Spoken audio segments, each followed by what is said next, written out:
Hola, pues vamos a empezar, hemos cambiado de capítulo, recordar que si seguimos el orden, terminamos de dar el capítulo 7 y ahora empezaríamos con el 8, pero el 8, como es muy cortito, era el que llamábamos de socorrismo, lo habíamos dado con la primera parte del capítulo 7. Por eso lo desordenamos un poco para que nos cuadren siempre bloques completos de una hora y que cada bloque por sí solo tenga sentido y no haya que haber oído lo anterior, ¿no? Entonces estaríamos en el capítulo 9 que nos habla de información básica del vehículo. Bueno, nosotros vamos a generar a través de una energía X, hay energías eléctricas, hay energías a través de combustibles y la vamos a transformar en una energía mecánica, ¿no? Tengo aquí pues el motor más utilizado, que es el motor de 4 tiempos, y que este movimiento del pistón es lo que queremos conseguir. Ese sub y baja se va a trasladar a las ruedas y va a hacer que ese movimiento sea giratorio. Bueno, pues vamos a ver cómo se consigue hacer ese movimiento muy por encima, porque a mí en realidad lo que me interesa sobre todo de este capítulo es el mantenimiento, porque el cómo funciona, el cómo se llaman las piezas, pues un poco lo explico porque es más fácil luego de entender. Siempre que nosotros entendamos cómo funciona, nos va a resultar más, entendible cómo se mantiene. Bueno, pues vamos a nuestro primer sistema para que ese motor haga ese movimiento del pistón, que sería este que sube y baja. Lo primero que tiene que entrar aquí es mezcla de aire y gasolina.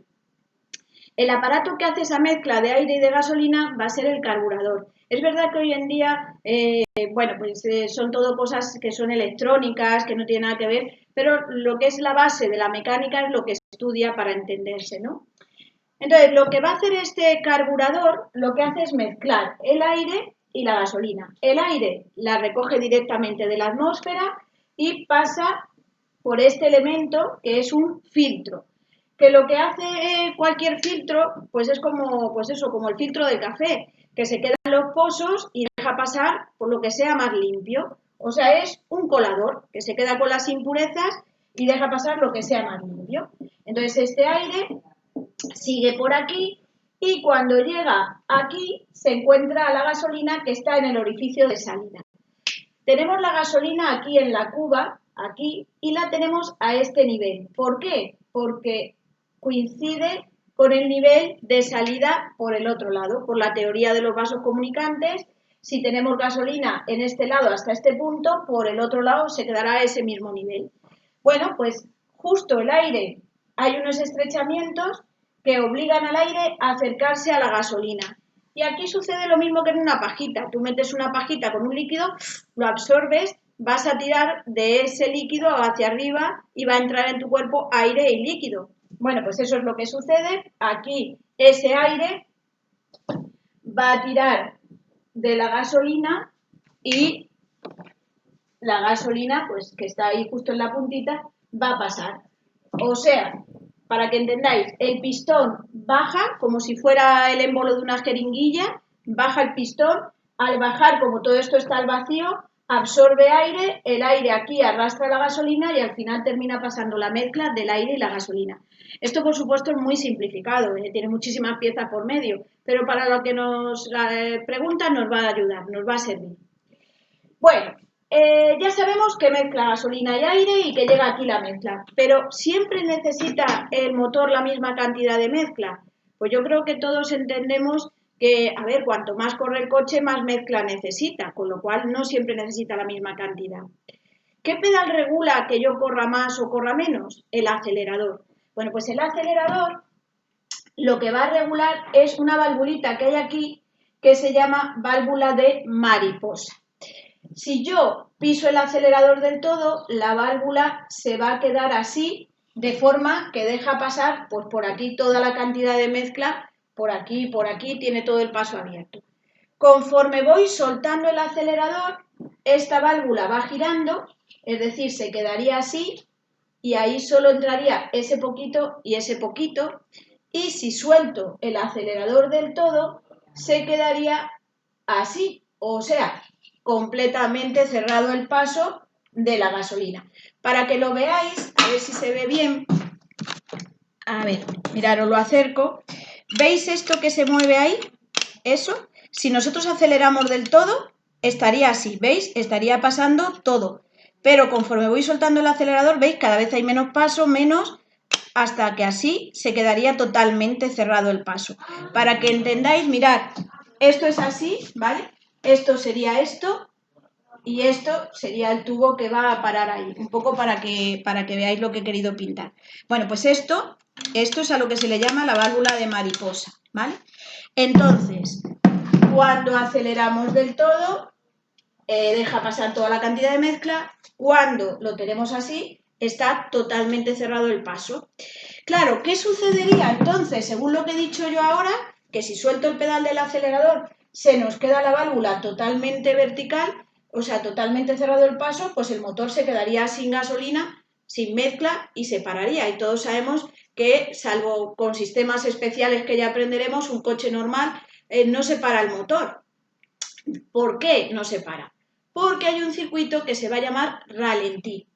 Entonces tenemos un tubito que sale de aquí del aire y que sobrepasa esa válvula de mariposa, y tenemos otro tubito que va a sacar de aquí de la gasolina, de forma que tenemos esa pequeña cantidad de aire más esta pequeña cantidad de gasolina, que va a ser pues que sin acelerar, porque tengo totalmente cerrada la válvula porque he soltado el acelerador, va a seguir pasando esa pequeña cantidad de mezcla para que el motor siga dando vueltas, las mínimas necesarias para mantener el motor en marcha, pero sin que el coche avance. Bueno, pues ese circuito se le llama ralentí. Es el consumo mínimo del coche cuando está en marcha. Solo da las vueltas necesarias para que el motor siga funcionando, pero no tiene energía para mover las ruedas. Para eso hay que acelerar, revolucionar más el motor, o sea, que pase mezcla por aquí, por la válvula. Bueno, pues este circuito de ralentí va a estar regulado con un tornillo. Ese tornillo puede estar más abierto o más cerrado. Entonces, si yo tengo el ralentí, voy a pintar esto un poco más grueso para que lo entendáis mejor. A ver, vamos a ver que todo esto es mucho más pequeño, ¿no? La proporción, pero es para que lo entendáis. Bueno, el tornillito de ralentí. Que me preguntan qué sucede si yo tengo el ralentí alto. Yo voy a explicar primero qué sucede si está bajo. Si nosotros tenemos este tornillito muy abajo, es decir, muy cerrado, va a pasar muy poquita mezcla por aquí, porque solo deja pasar ese trocito. ¿Qué pasa? Que como deja pasar muy poquita mezcla, el motor se pararía. De esto de la gente que está en los semáforos y tiene que andar ahí acelerando, porque si no se le para el motor porque tiene mal el ralentí.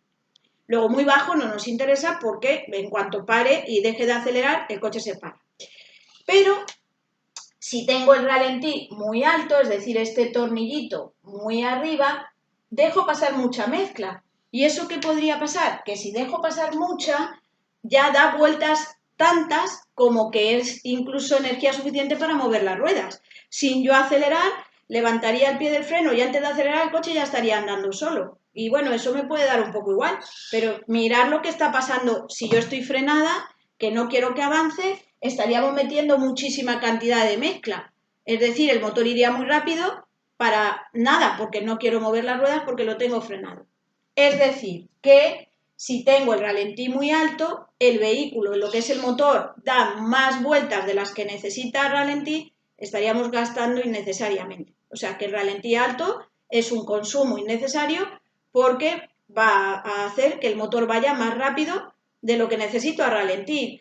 Por ejemplo, a ralentí más o menos se necesitan unas 600 revoluciones por minuto y para que ande el coche pues alrededor de 1000, 1500. Bueno, pues si tengo tan alto el ralentí que el motor va a 1000, pues lo que os decía de que incluso anda solo sin yo acelerar. Y no me interesa, es un consumo innecesario. Yo cuando dejo de acelerar porque no quiero que consuma, porque no quiero moverlo el coche, sino que lo quiero tener quieto.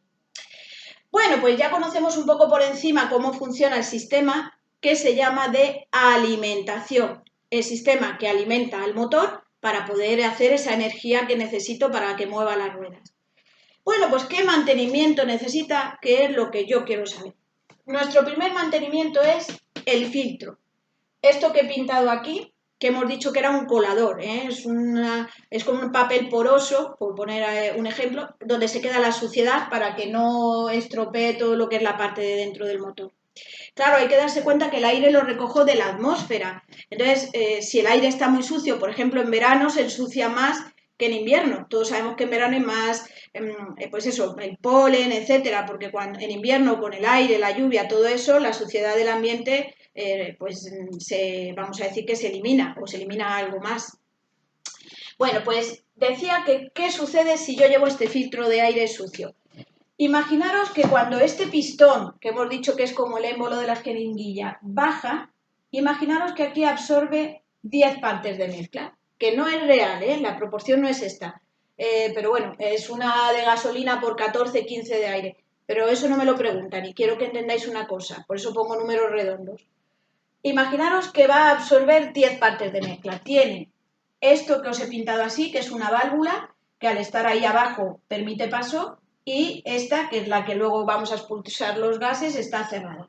Bueno, pues imaginaros que cogieran, esto es el aire, de aquí coge 5, por ejemplo, y de gasolina coge otras 5. Es decir, el aparato está hecho para hacer esa proporción. ¿Qué sucede si tengo el filtro de aire sucio? Si lo tenemos lleno de hojas, de polen, de polvo. ¿Qué pasa? Que no va a dejar pasar esa cantidad de aire, va a dejar pasar menos porque está obstruido. Entonces, imaginaros que en vez de 5 pasaran 2 de aire. ¿Qué es lo que sucede? Que como solo tengo 2 de aire, claro, esto está hecho para que aquí entre 10 sí o sí. ¿De dónde sacaría las otras 8? Pues de la gasolina, que es lo otro que tiene abierto. Es decir, que si tenemos obstruido el filtro de aire, lo que le falta para entrar aquí 10 partes lo va a sacar de la gasolina. ¿Bien? Así que recordar que si el filtro de aire está sucio, consumimos más gasolina.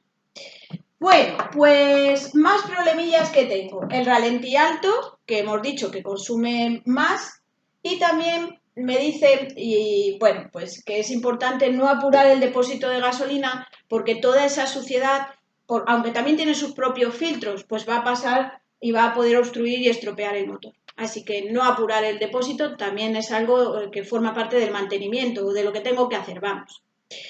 Bueno, pues ya sabemos todas las cosillas que tenemos que aprender del sistema de alimentación, que va a ser el encargado de abastecer de aire y de gasolina al motor para poder hacer su trabajo.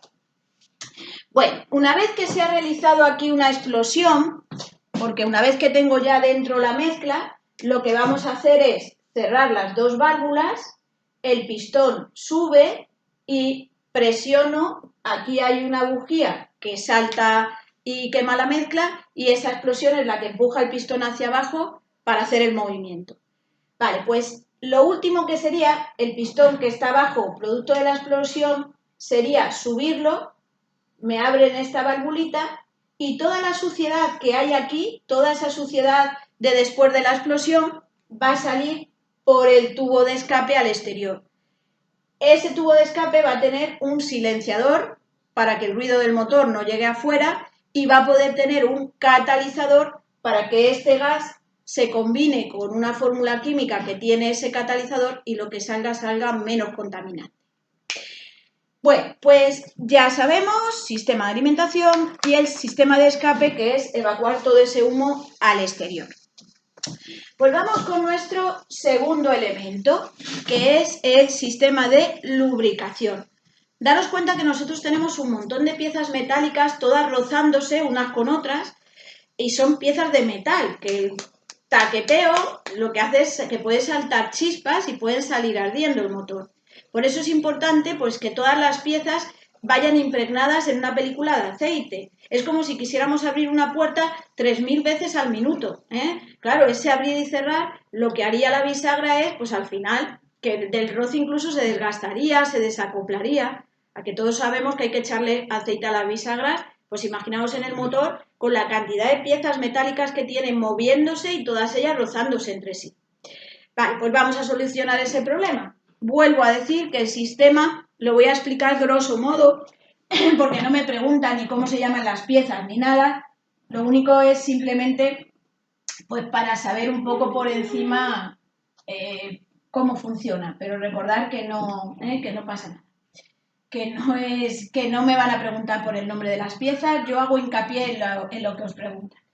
Bueno, pues esto sería el bloque motor, se llama así, tenemos 4 cilindros, no es que todos los motores tengan 4 cilindros, pero es el más generalizado y por eso es el que nos preguntan. Y luego tenemos aquí el cigüeñal, que es una pieza que es la que se mueve y gira y que es la que saca ese movimiento giratorio del coche, perdón, del motor y lo lleva hasta las ruedas. Bueno, esto es lo que gira, ¿vale? Y sale del motor. Bueno, pues estos pistones, lo que os comentaba, cada uno en un tiempo diferente, hacen ese movimiento de arriba y abajo, que ya digo que no nos hace falta saber. Bueno, pues venga, nosotros tenemos que saber que el aceite va a estar aquí, en la parte de abajo del motor, en esto, que es una especie de bañera que se llama cárter. Ahí vamos a tener el aceite. Bueno, pues, ¿cómo se lubrica? Pues esto, cuando esta pieza, que hemos dicho que era cigüeñal, da vueltas, salpica todo lo que es la parte de abajo y, bueno, en realidad esto va tan rápido que se genera como una niebla aceitosa en todo lo que es la parte de dentro del motor, que todo se queda impregnado de aceite. Pero es verdad que a la parte de arriba, pues que llega menos, ¿no? ¿Cómo se va a llevar el aceite desde aquí hasta arriba?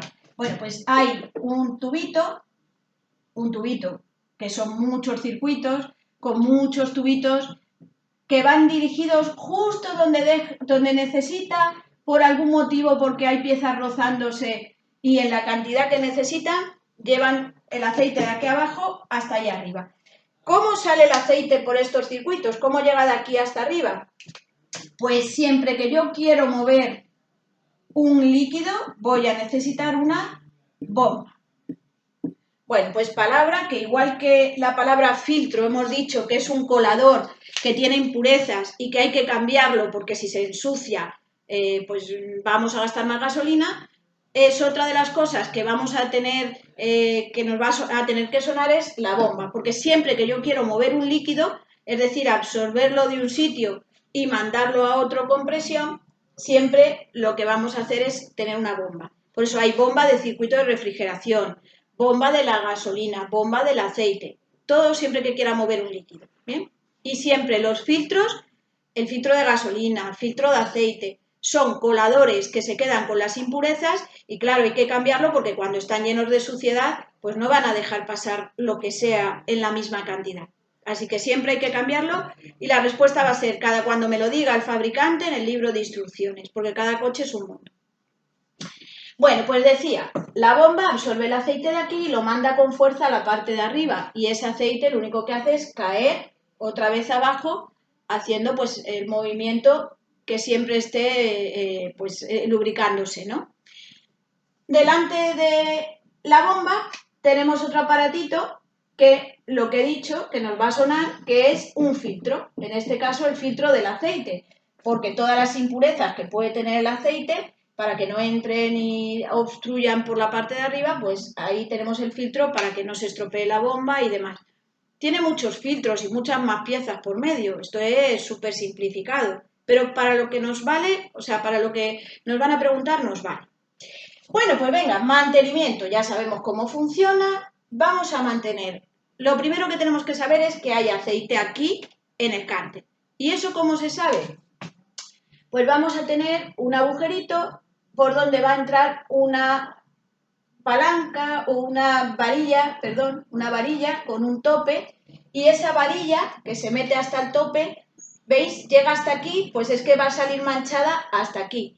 Tiene que esa varilla que yo introduzco en el motor, cuando la saco, fijarme a ver, si tenemos aquí la varilla, el tope va a tener dos rayitas, una que pone máximo y otra mínimo, pues lo que tiene que tener es que salir manchada de aceite entre la rayita del máximo y del mínimo. Bueno, pues la varilla del aceite mide el nivel de aceite que tengo en el cárter. Es como si tú metes un palo en un pozo, lo metes, Lo sacas, que está manchado de agua hasta aquí, pues es lo que tiene de agua. El nivel de agua, pues es el nivel de aceite que tengo. Pero nada más.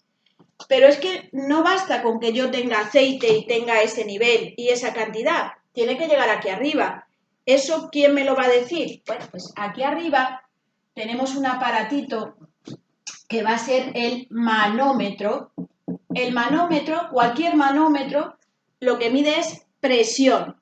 Y la presión es una medida de fuerza. Es decir, la fuerza con la que llega el aceite a la parte de arriba. Claro, porque puede ser que el aceite no llegue con fuerza, por supuesto puede ser porque no haya aceite, pero también porque la bomba no funcione, porque el filtro esté obstruido. Pero ¿y eso cómo lo sé? Bueno, pues va a haber lo que ellos llaman un testigo luminoso. Es una lucecita en la que aparece así una aceitera, ¿eh? Y eso, que es un testigo luminoso, este testigo es el que nos va a avisar de si el motor está adecuadamente lubricado o no. Bien porque no tenga aceite o bien porque no llegue presión aquí arriba. En cuanto nota que no está bien lubricado, se va a encender el pilotito avisándome. Si todo está correcto, el pilotito va a estar apagado. Bueno, pues me lo preguntan y dices, pero ¿y cómo me acuerdo yo de que si está encendido las cosas van mal y si está apagado todo va bien? Pues es como la alarma de una casa o de una tienda. Es decir, si tú sales de la tienda y no has robado, te has portado bien y todo perfecto, pues el pilotito está apagado, todo está bien, pues ¿para qué voy a avisar de nada? En el momento que, entre comillas, que sales, que has robado, que tal, ahí es cuando pitan pi, pi, pi las alarmas, para cuando algo va mal, para hacer el aviso. Bueno, pues recordar eso, que esto del testigo luminoso del aceite es una alarma y va a saltar cuando las cosas vayan mal. Entonces me dice, ¿cómo sé yo que el motor lubrica adecuadamente cuando el testigo luminoso está apagado? ¿Cómo sé que no lubrica adecuadamente cuando el testigo está encendido?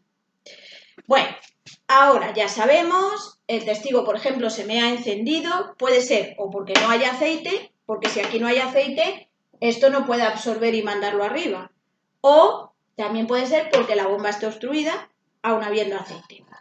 Entonces, nosotros me preguntan, ¿para qué sirve la varilla? Hemos dicho, la varilla del aceite. Y me dicen, para medir el nivel de aceite o para medir la presión de aceite. Imaginaros que tú metes un palo en un río, lo mantienes así un rato y lo sacas. Tú vas a ver el nivel del agua, pero ¿vas a saber con la fuerza que el agua iba por el río? No, no sabes la fuerza que llevaba, solo sabes que el agua llegaba hasta ese nivel. Pues eso es lo que quiero que recordéis. La varilla solo nos indica el nivel de aceite. El testigo luminoso es el que nos puede decir que no hay aceite o que no hay presión, porque en realidad lo que nos detecta es que no hay presión, que no hay fuerza, no sabemos si porque no hay aceite o porque hay aceite pero la bomba o el filtro están mal. Así que la varilla solo mide nivel. Vale, entonces sé que tengo que medir ese nivel con la varilla para ver si tengo aceite o no y hay que medirlo, bueno, pues os tenéis que aprender que medir el nivel de aceite hay que medirlo en frío, como todo en el coche. Las ruedas también medíamos cuando estaba frío, porque todo lo que está caliente va a estar dilatado y va a marcar más de lo que realmente tiene. Así que todo lo que yo tenga que medir en frío, que esté bien contraído, que esa es la medida real. Pero me decís, jo, pero yo he hecho otra que ponía que era en caliente. Cambiar el aceite se tiene que hacer en caliente. ¿Por qué? Bueno, solo hay que pensar en la densidad del aceite. Esto quien ha guisado lo tiene claro. Tú haces un cordero asado, una cosa que tenga mucha grasa y lo dejas ahí en la cocina y dices, mañana recojo. ¿Cómo está al día siguiente la grasa del cordero? Hecha gelatina, o sea, que es sólido. Pero tú lo vuelves a calentar un poquito y ya se queda líquido, con lo cual es ya fácil de sacar, fácil de que caiga porque es más líquido. Luego, como el aceite cuando está caliente está más líquido, pues como yo lo que quiero es que salga por este taponcito, siempre será más fácil que salga si el aceite está más líquido, ¿no? Menos espeso. Bueno, pues eso quiere decir que para cambiar el aceite se cambia en caliente, mientras que para medir se mide en frío. Pues están las dos preguntas y hay que tener las dos cosas en cuenta. Bueno, una cosa del caliente. Hay que hacer, pues eso, unos cuantos kilómetros y que ese motor coja temperatura. ¿Y por qué lado se cambiará? Yo tengo un tapón arriba del motor y otro abajo. Pues a la hora de añadir, si veo que ha descendido el nivel, tapón de arriba. Si lo que quiero es vaciar, el tapón de abajo, ¿vale? Así que es importante saber por qué tapón tengo que vaciar o rellenar en el caso de que haga falta. Bueno, pues esto es todo lo que hay que aprender de nuestro sistema de engrase, que hay que medirlo y que hay que cambiar el aceite. ¿Cada cuánto? Todo lo que es el mantenimiento, como cambiar los filtros, como cambiar el aceite en sí, todo, la respuesta correcta va a ser cada cuando me lo diga el fabricante en el libro de instrucciones. Eso es lo que hay que contestar, ¿vale? Bueno, pues ya tenemos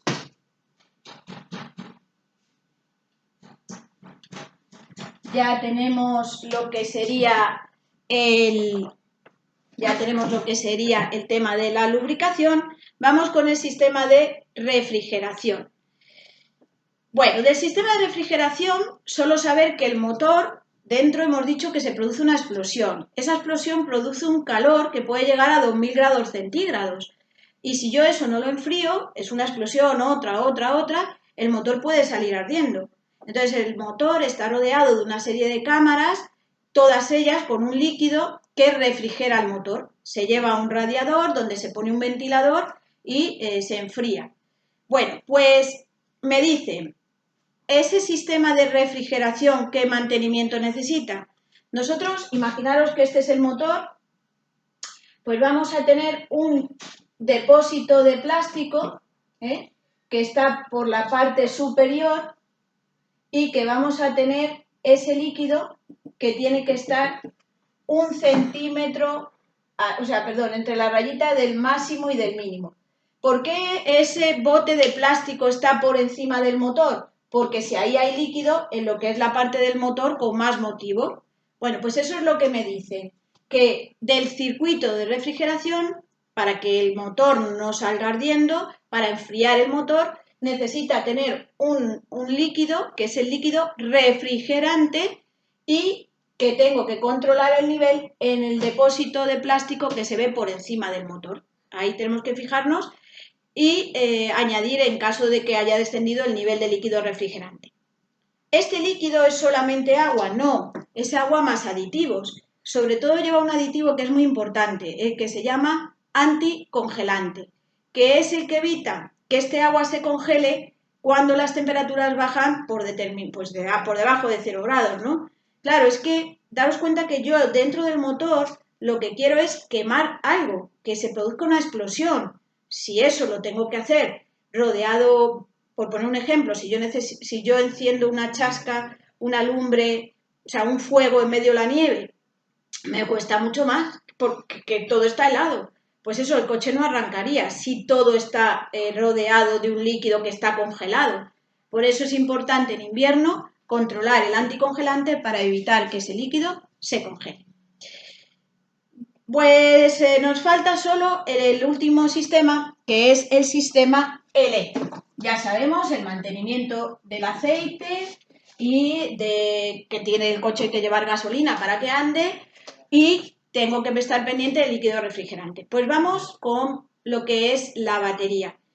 El coche necesita electricidad y todos lo sabemos primero porque necesita un sistema de iluminación, que sabemos que los coches llevan faros. También sabemos que el coche lleva radio, todo eso son cosas que sabemos que de algún sitio necesita sacar la electricidad. Pero también tenemos una cosa, que el motor para echar a andar yo le tengo que hacer los primeros movimientos, es decir, el pistón, el primer movimiento era bajar para absorber la mezcla, absorbía el aire que tiraba de la gasolina, que volvía, claro, eso lo hago yo, bajar el pistón. El segundo tiempo era subirlo para comprimir la mezcla. Y ya en el tercero era cuando había una bujía que era como un mechero que encendía, quemaba la mezcla y la explosión empujaba el pistón. Pero los dos primeros movimientos los hago yo. Claro, ese empujón que se le da al motor para que empiece ya a trabajar por sí solo, de hecho en los coches antiguos esto era fáciles de ver. Le metían una barra al motor y le hacían girar al cigüeñal hasta que cogía velocidad y ya andaba solo. Pero claro, ahora eso se saca de un motorcillo de arranque, que también necesita energía. Bueno, pues necesito que salte la bujía, necesito el motor de arranque para darle el empujón y que empiece a moverse.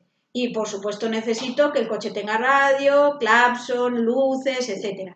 Toda esa energía, ¿de dónde se va a sacar? De la batería. La batería es un almacén de energía, no es un generador, o sea, no fabrica.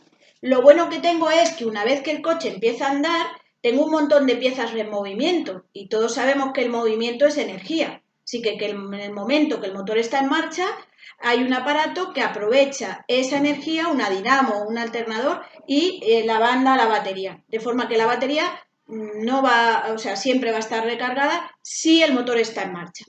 Pero si yo intento usar las luces, el claxon, la calefacción con el motor parado, pues la batería, claro, no se está cargando, con lo cual llegará un momento que se gaste, como la batería del móvil.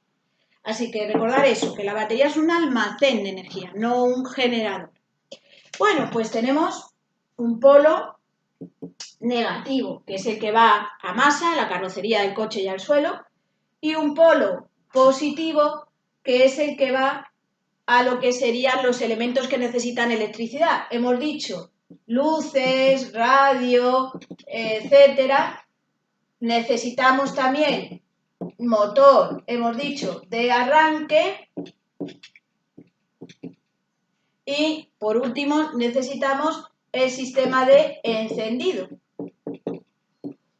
que hemos dicho que eran las bujías, que era la chispa que hacía quemar la mezcla y explotar. Bueno, pues esta batería que abastece a todos estos sistemas, pues tengo que tener unos cuidados. La batería puede ser sin mantenimiento o con mantenimiento. La batería con mantenimiento, pues es que hay que estar pendientes. Para que cumpla su función, vamos a tener una serie de plaquitas metidas en unos vasos y para que la batería cumpla su función, tiene que tener un líquido por encima de la placa. Ese líquido tiene que cubrir 1 centímetro por encima de la placa. A ese líquido se le llama electrolito. Bueno, pues tiene que tener el nivel de electrolito adecuado. Si veo que ha descendido ese nivel de electrolito, me dicen que qué le añadiré. El electrolito está formado de agua destilada, que es agua limpia, pura, agua destilada y ácido sulfúrico. Entonces, si nosotros, me lo he aprendido de esta manera, tenemos 3 piedras y líquido.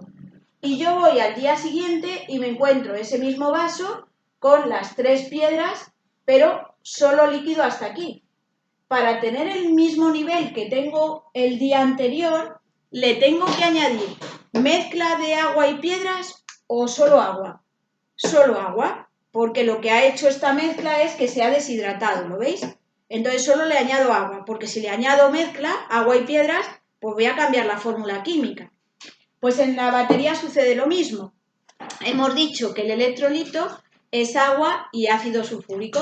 El ácido siempre está ahí, permanente, o sea, no es biodegradable, está ahí. Entonces el líquido es lo que ha descendido de ese electrolito, es el agua destilada. Eso es lo que ha perdido.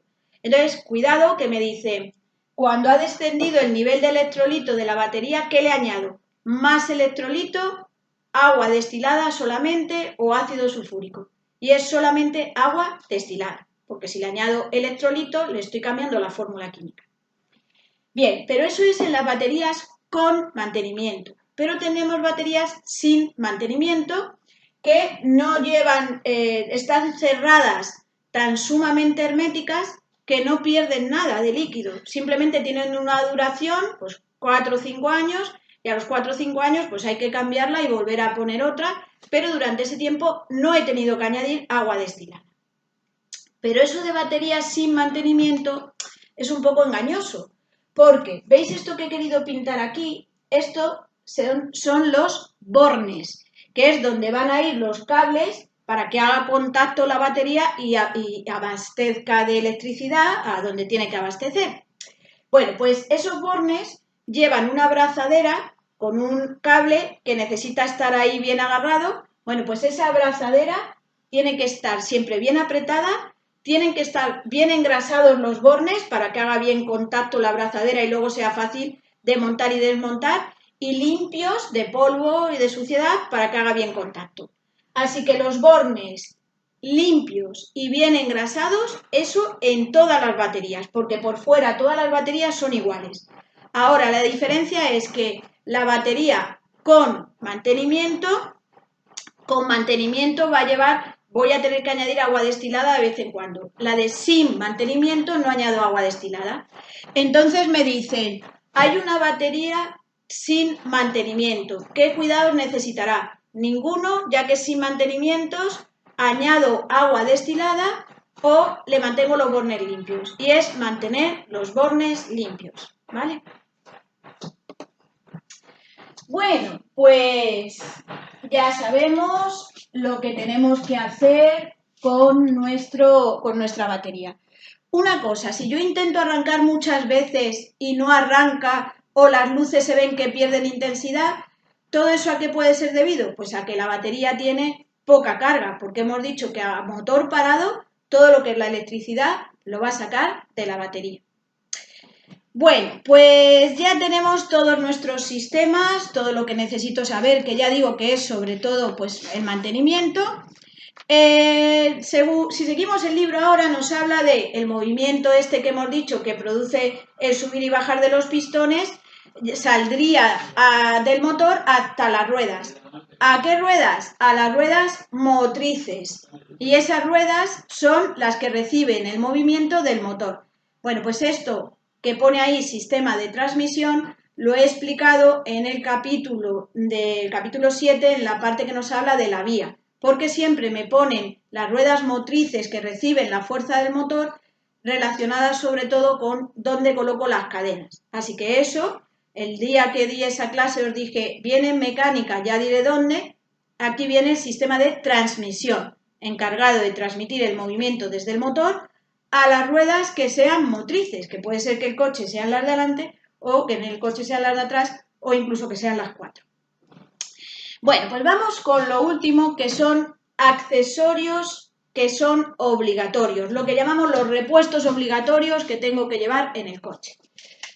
Básicamente vamos a poner al turismo o vehículos de más de 3.500 kilos, vamos a poner a la moto y vamos a poner al autobús, a los vehículos de más de 3.500 kilos o los vehículos que lleven enganchados un remolque. Vamos a ver esos 3 vehículos, qué accesorios necesitan. El turismo necesita 2 triángulos. 2 triángulos de avería, que vais a leer 2 dispositivos de preseñalización de peligro, que son esos triángulos que cuando nos quedamos averiados colocamos en la vía. Hoy no vamos a aprender dónde los tengo que colocar, a qué distancia los tengo que colocar, todo eso hoy no lo vamos a ver. Nosotros tenemos que saber que tenemos que llevar en el coche 2 triángulos. El cómo los tenemos que colocar se habla en el capítulo de la detención, pero de hecho hay veces que solo voy a tener que colocar uno, cuando sea la vía de sentido único o doble sentido y tenga más carriles. Pero yo hoy eso no lo voy a hablar, porque como yo no sé dónde me voy a quedar averiado, yo siempre en el coche tengo que llevar 2, aunque sí veréis casos que solo coloco uno, pero como no lo sé dónde me voy a quedar averiado, pues llevo 2. Segundo, el chaleco. Tengo que llevar un chaleco. Un chaleco reflectante, o sea, que brille y que sea visible desde 150 metros de distancia. Esto es importante porque lo preguntan. Todo lo que yo lleve en el coche tiene que estar homologado. Homologado significa que ha pasado pues eso, que le han quemado, le han expuesto al sol para que dure, en fin, le han hecho una serie de pruebas y las han pasado. Tanto los triángulos como el chaleco tienen que estar obligatoriamente homologados. Bueno, pues aparte de eso, de que llevo un chaleco para el que conduce cuando salga del coche, tengo que aprenderme 3 cosas. Que ese chaleco tengo que salir con él puesto. Con él puesto, es decir, que yo me tengo que poner el chaleco dentro del coche y salir. Porque si me lo pongo fuera, el momento más peligroso, cuando tú dejas un coche quieto porque se te ha averiado y sales, imaginaos que es una carretera, los coches van a 90 o a 100, te tienen que ver desde muy lejos para que les dé tiempo a frenar. Entonces el momento más peligroso es el que tú te bajas del coche porque ahí ellos solo ven un coche y no saben ni siquiera si hay alguien dentro. Por eso es importantísimo y obligatorio salir con él puesto. Por eso se puede llevar en el maletero. No, hay que llevarlo a mano o debajo del asiento o en la puerta, en un lugar donde no le dé el sol. Mucha gente lo lleva así, puesto en los asientos. Eso, cuando el coche lo dejas al sol, no se come el color. Lo que se come es el brillo, es decir, lo que pierde es propiedades, no cambia de color. Pierde propiedades. Los colores del chaleco son colores cálidos, pueden ser amarillo, naranja, rojo, pues siguen siendo de esos colores, lo que es que se quedan mate, o sea que se apaga el brillo, pierden esa reflectancia que tienen que tener. Así que hay que salir con el puesto, por lo tanto no se puede llevar en el maletero, hay que llevarlo dentro a mano y que no le dé el sol. Lo segundo, que me da igual que sea de día o de noche. Me da igual que sea de día o de noche, tengo que llevar el chaleco, que la gente se cree que es solo para la noche, no. Y aunque sea de día a las 11 de la mañana, con eso lo que haces es como lo que decíamos del traje de lentejuelas, que brilles más y se te vea desde más lejos, ¿vale? Y, importante, que es solo en vías interurbanas. Bueno, la palabra inter es fuera de interurbana, fuera del casco urbano, es decir, que solo es en carretera. Claro, si decís que el chaleco es obligatorio cuando me bajo del coche en cualquier vía, estaríais diciendo que yo en Madrid aparco en cualquier hueco y que cuando salga me toque salir con el chaleco. Que nadie lo hace ni es necesario, porque en poblado todo el mundo va a 50 y aparcamos el coche y salimos y entramos y no hace falta andar poniéndose nada. En carretera, primero, que sorprendes, cualquier vehículo que esté en la calzada sorprende porque la gente va a 90 o a 100 y bajarse, o a 120 en una autopista y bajarse del coche, pues sí es peligroso si no se te ve desde muy lejos. En general es peligroso, pero encima si no se te ve más. Las 3 condiciones que hay que aprenderse importantes del chaleco. Bueno, y por último, de lo que tiene que llevar un turismo o camiones o vehículos de menos de 3.500, hay, pues, perdón, que esto es importante, hasta 3.500 kilos, que se me ha ido hasta los de más de 3.500, los grandes aquí. Siempre los pequeños, igual que en la bebida y eso, suelen ir con los turismos, camiones de hasta 3.500 o furgonetillas. Bueno, decía, lo último que tiene que llevar es la rueda de repuesto. Bueno, esta rueda de repuesto puede ser o normal o de uso temporal o de emergencia. Cuando la rueda es normal, significa que es del mismo tamaño, la misma anchura, exactamente igual que el resto. Lo único que tienes es que ponerle la presión igualada con la que más presión tenga en el vehículo. Porque que mejor que sobre que no que falte. Aunque a la rueda de repuesto también hay que mirarle la presión como al resto, es verdad que tráfico sabe que se nos puede olvidar. Entonces, al menos si la llevo igualada con la que más presión tiene, si ha tenido alguna pérdida, pues bueno, al menos tenía la que más aire tenía. Pero eso es cuando la rueda de repuesto me dicen que es normal. Pero ¿qué pasa si esa rueda de repuesto es lo que llaman de uso temporal o de emergencia? Bueno, hemos dicho que la rueda puede ser normal y entonces le pongo la presión de la más alta. La presión más alta de las que tengan la rueda, me haya dicho el fabricante, para las ruedas. Pero si uso una de uso temporal o de emergencia, así se llama la rueda, Este tipo de ruedas la llaman de hecho la galleta. ¿Por qué? Porque es más estrechita de lo normal, para que me entre mejor en el maletero y tenga más hueco para meter pues mi carga, mis cosas, ¿no? Pero tiene un problema, que es distinta totalmente. Imaginaros que esto es un coche, este es el eje, este es el otro eje, más o menos, imaginaos igual las ruedas. Vale, pues la rueda temporal o de uso de emergencia es más o menos así, es del mismo diámetro, pero así de finita. Entonces, si yo pincho, por ejemplo, esta y le pongo esa rueda de repuesto, pues hombre, pregunta, si yo voy con la rueda de repuesto, ¿llevaría la presión de la más alta?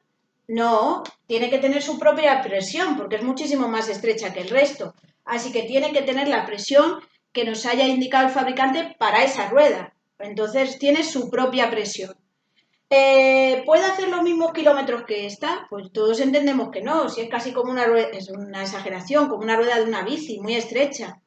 Luego no me va a dejar hacer, por ejemplo, más de ciertos kilómetros, no me van a dejar ir más de 80 por hora, entonces dependiendo del tipo de rueda no puedo hacer más de 200 kilómetros de recorrido, entonces la respuesta va a ser que va a haber que cumplir sus propias limitaciones, va a tener las propias limitaciones de esa rueda. No voy a poner la presión de la más alta, que es por lo que falláis.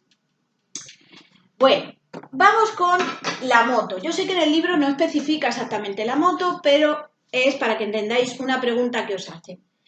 La moto no necesita triángulos, más que nada porque ¿dónde los mete? Y porque además una moto, entre dos, si se ha quedado en un sitio un poco raro, es tan fácil como que entre dos la podéis sacar al medio del campo y ya no estorba. Entonces, no es tan voluminosa y tan molesta como cualquier vehículo de estos y por lo tanto no necesita triángulos. Chaleco. El chaleco es obligatorio para cualquier vehículo de los que sales como si dijéramos de un habitáculo, que es donde puedes sorprender. Pero la moto, si ya se te ve, vas encima, entonces no vas a sorprender porque te bajes de la moto, si ya se te está viendo. Pues no es obligatorio llevar tampoco chaleco. Y rueda de repuesto vosotros veréis dónde la meto, cómo la pongo, ¿no? Es que no puedo. Con lo cual, en una moto no es obligatorio nada de esto. Entonces, no me interesa lo de la moto, no lo preguntan. Lo que me interesa es esto. Resulta que hay una pregunta que nos dice que si todos los automóviles necesitan rueda de repuesto. La palabra automóvil es cualquier vehículo que sirve para transportar personas y cosas, es decir, que automóviles son todos, los turismos, los autobuses, los camiones, las motos, todos. Entonces, si a mí me preguntan, ¿todos los automóviles necesitan rueda de repuesto? No. ¿O chaleco? No. ¿O triángulos? No. Todos los automóviles, no. Pero hay otra que os dice, ¿todos los turismos necesitan rueda de repuesto? Sí. ¿Necesitan chaleco? Sí. ¿Necesitan triángulos? Sí. Claro, nosotros la palabra automóvil la asociamos a turismo, porque es verdad que cuando pone venta de automóviles, mira si lo que son la mayoría turismos, pero recordad que es que automóviles son todos los que sirven para transportar personas y cosas. Luego si dicen todos los automóviles no necesitan chaleco, rueda y triángulos, todos los automóviles no, pero todos los turismos sí. Pues cuidado con esa pregunta. Bueno, nos vamos con los últimos, que son los turismos, son hasta 9 plazas, los demás de 9 plazas son autobuses. Aquí hemos metido camiones de hasta 3.500, aquí de más de 3.500 o que lleven un remolque. Bueno, pues estos necesitan 2 triángulos, necesitan un chaleco, porque hemos dicho que el chaleco, para que nos acordemos, es obligatorio para cualquier vehículo que vas a salir de un habitáculo, ¿no? Y se te tiene que ver al salir, en las mismas condiciones que hemos dicho en el turismo, que hay que salir con el puesto, que no hay que dejarlo al sol, todo igual. Pero aquí cambian la rueda de repuesto por un extintor. Os ponen algo así como equipo homologado de extinción de incendios. lo cambian, decía, por la rueda de repuesto. Bueno, yo creo que es lógico. Un autobús, un camión de más de 3.500. Por ejemplo, un ejemplo de un camión de 10.000 kilos. ¿Lo voy a poder levantar para meterle la rueda de repuesto?